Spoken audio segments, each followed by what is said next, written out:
Assalamualaikum warahmatullahi wabarakatuh. Apa kabarnya teman-teman semuanya? Ustaz doakan teman-teman semuanya dalam keadaan sehat walafiat. Ya, teman-teman, kita hari ini akan masuk ke bab baru, terutama untuk teman-teman kelas 11. Apa itu babnya? Yaitu mengenai transformasi geometri. Ustadz, transformasi ini apakah sama seperti film Transformer? Nah, ya, mirip-mirip tetapi bahasanya tidak seperti itu. Betul seperti kata kalian, transformasi itu artinya perubahan ya, atau berubah seperti itu. Jadi kalau transformer dari sebuah mobil berubah jadi robot ataupun robot jadi mobil, maka transformasi juga nanti akan ada perubahan. Bisa itu perubahan titik, perubahan garis, atau perubahan bidang datar. Begitu. Baik, seperti apa materinya? Yuk kita saksikan sama-sama ya. Oke. Ya, kita mulai dari definisi transformasi geometri. Seperti yang kita sampaikan sebelumnya, teman-teman, bahwasanya transformasi bisa diartikan perubahan atau bisa diartikan pemindahan. Ya, di sini kita membahas tentang pemindahan objek. Objeknya bisa sebuah titik, garis, maupun sebuah bidang datar. Bidang datar yang dimaksud itu bisa segitiga, bisa persegi panjang, trapesium, jajar genjang, dan seterusnya. Seperti itu ya, teman-teman. Kemudian, perubahan yang mungkin akan terjadi nantinya itu perubahan kedudukan atau letak. Misalkan, sebuah titik di koordinat 1,2 seperti itu. Kemudian ketika dia dipindah bisa berubah ke titik 5,6. Nah, seperti itu. Kemudian ada juga perubahan arah dan perubahan ukuran. Perubahan ukuran itu bisa jadi sebuah bidang datar yang tadinya kecil, kemudian dirubah menjadi lebih besar. Nah, seperti apa jelasnya? Kita akan masuk dulu lebih dalam, teman-teman, ke jenis-jenis transformasi. Jenis-jenis transformasi ada 4. Yang pertama adalah translasi atau pergeseran. Yang saya contohkan tadi, digeser. Ya. Kemudian, refleksi atau pencerminan.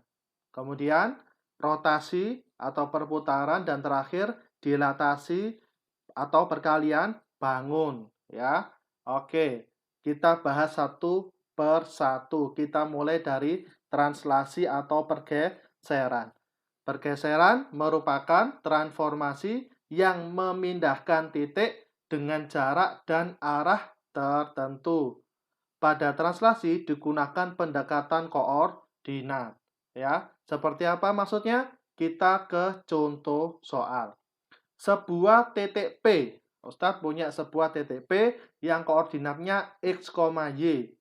Digeser atau ditranslasi sejauh A satuan sepanjang sumbu X dan sejauh B satuan sepanjang sumbu Y.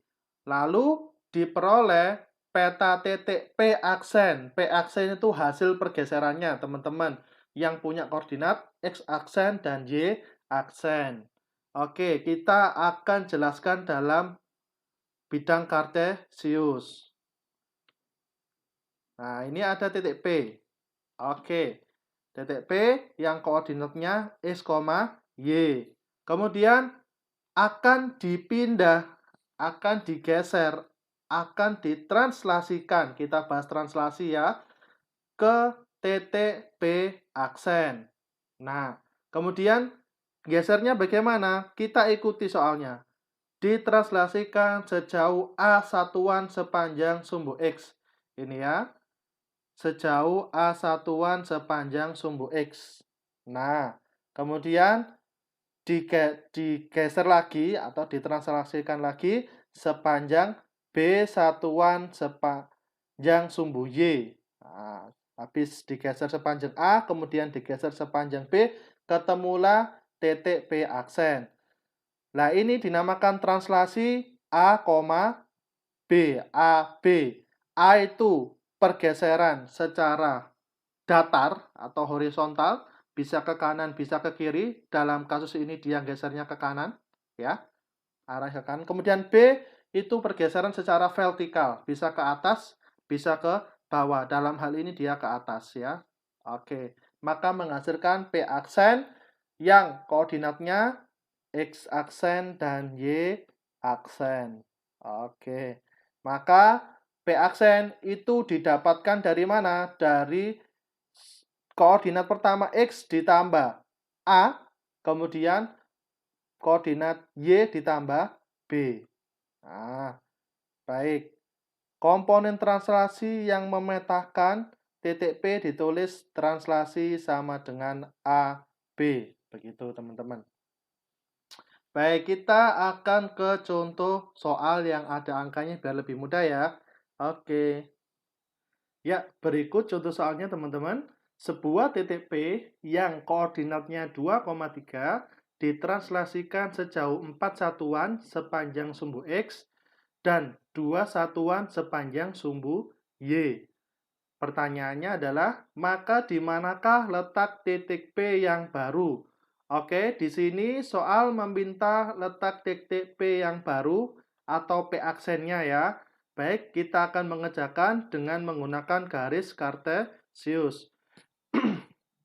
Baik, kita awali dengan titik P yang berkoordinat 2,3. Baik, kemudian titik P ini sesuai soal ditranslasikan sejauh 4 satuan sepanjang sumbu X. Perhatikan, sejauh 4 satuan di sini 4 positif ya. Karena 4 satuan ini positif, maka gesernya ke kanan, teman-teman. Nah, ke kanan. Tetapi kalau misalkan nanti ditranslasikan sejauh minus 4 satuan, minus ya. Kalau minus, dia nanti gesernya ke kiri. Paham, teman-teman? Kalau positif ke kanan, sumbu X ya. Kalau negatif ke kiri. Begitu. Kemudian selanjutnya soalnya 2 satuan sepanjang sumbu Y. 2 satuan ini juga positif, maka 2 satuan yang dimaksud adalah ke atas. Nah, tetapi kalau nanti minus 2 satuan, minus 2 itu nanti berarti ke bawah. Ya. Oke, seperti di gambar di depan, bisa disaksikan ya teman-teman. Maka translasinya adalah 4 2 seperti ini. 4 itu pergeseran datar karena positif dia ke kanan. 2 itu pergeseran atas atau ke bawah karena dia positif dia ke atas. Begitu ya teman-teman. Maka hasil translasinya adalah ditambahkan ya. Awalnya itu 2, X-nya 2 awalnya, kemudian ditambahkan 4. Jadi hasilnya 6, kemudian awalnya Y-nya 3, ditambahkan 2, jadi hasilnya adalah 5. Begitu teman-teman. Seperti ini ya. Nah, koordinat P aksen yang baru adalah 6,5. Didapat dari 2 tambah 4, X-nya kemudian 3 tambah 2 untuk Y-nya. Paham ya teman-teman? Oke. Apakah nanti setiap soal kita harus bikin garis kartesius dulu, Ustadz? Ya, itu nanti akan sangat merepotkan ya. Lama juga, maka akan ada cara yang lebih praktis. Bagaimana? Seperti ini teman-teman. Kita bisa mengerjakan soal ini dengan menggunakan matriks teman-teman. Oke, seperti apa? Saya akan berikan rumusnya terlebih dahulu. Ya, yaitu X aksen, Y aksen, atau posisi baru nantinya itu didapat dari X, Y, posisi semula, ditambah translasinya, yaitu A, B. Nah, seperti ini, teman-teman. Kita aplikasikan ke soal ini, ya. Oke, kita sekarang ingin mencari X aksen dan Y aksen, ya. Kemudian, posisi awalnya adalah 2 untuk X-nya, kemudian 3, ya. Dan ditranslasikan 4, 2. Nah, seperti ini kan, teman-teman. Kemudian kita jumlahkan saja. 2 tambah 4, yaitu 6. Kemudian 3 tambah 2, 5. Maka inilah posisi X aksen dan Y aksen.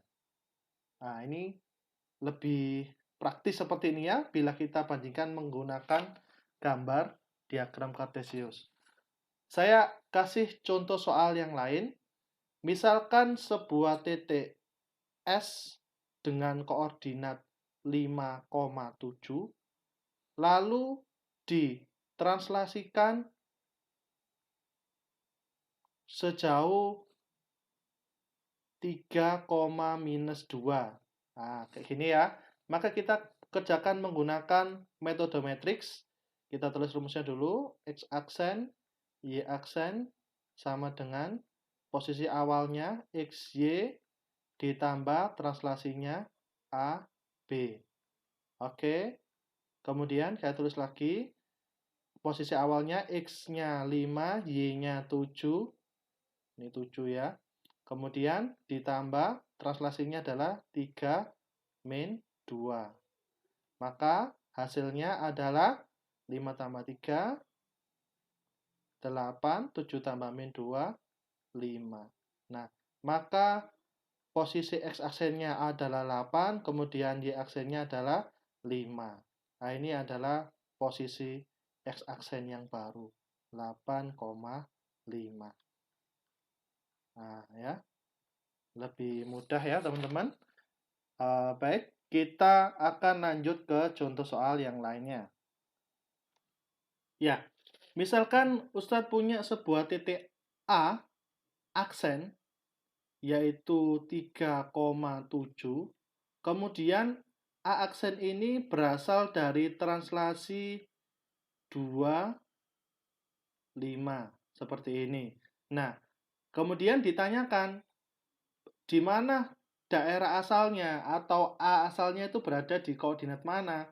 Maka lebih mudah menggunakan matriks ya. Baik, kita tulis rumusnya dulu. X aksen Y aksen sama dengan XY lokasi awal ditambah translasinya A, AB. Nah, di sini kita yang diketahui lokasi A aksennya ya.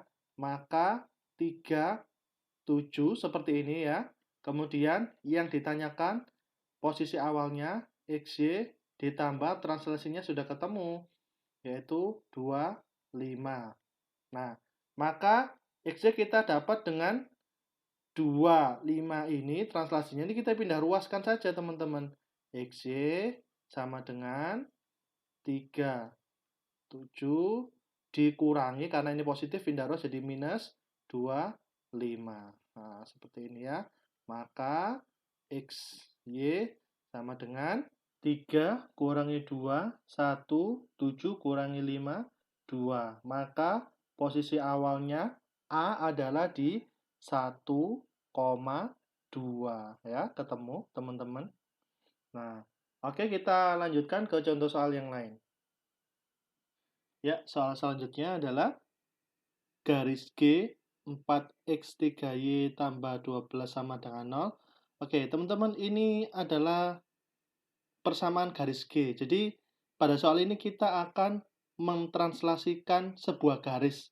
Kalau soal sebelumnya sebuah titik yang akan digeser, tetapi soal ini kita menggeser atau mentranslasikan sebuah garis yang persamaannya adalah 4x tambah 3y tambah 12 sama dengan 0.